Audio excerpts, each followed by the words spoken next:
I-try naman natin ang kumjango kakabsat, no? Kumjango, grilled eel. Ito yung mga side dish, mani, kamote, tinik ng isda. Ayan, ginigrilled namin. Tapos sa kabila, may kim, ayan, may nilagang tapos may sabaw. Ayan, masarap po yung sabaw nila, sabaw ng eel. Ayan. Baliktarin nyo lang po hanggang sa magkulay brownish siya. Masarap po siya. Grilled eel. Ayan. Tapos ito meron dito na slice.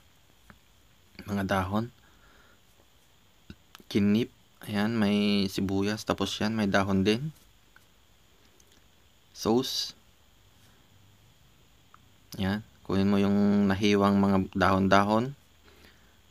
Ayan. Tapos, lagyan mo ng nahiwang luya. Luya. Tapos yan, pag nag-brownish na po siya, pwede na po siyang kainin. Pwede na siyang lantakan. Ayan.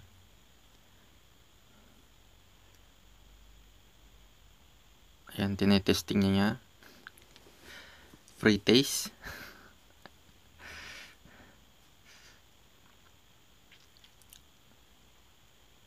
Ayan, ganyan daw. Kunin mo yung sangcho.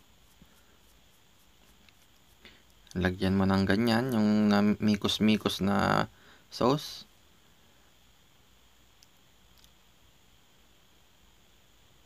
Tapos lagyan mo ng kim.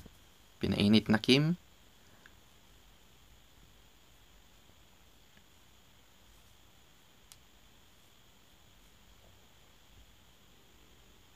Ayan. Tapos, kainin na mga kabsat yun. Lalagyan pa ng sibuyas. Ayun. Enjoy!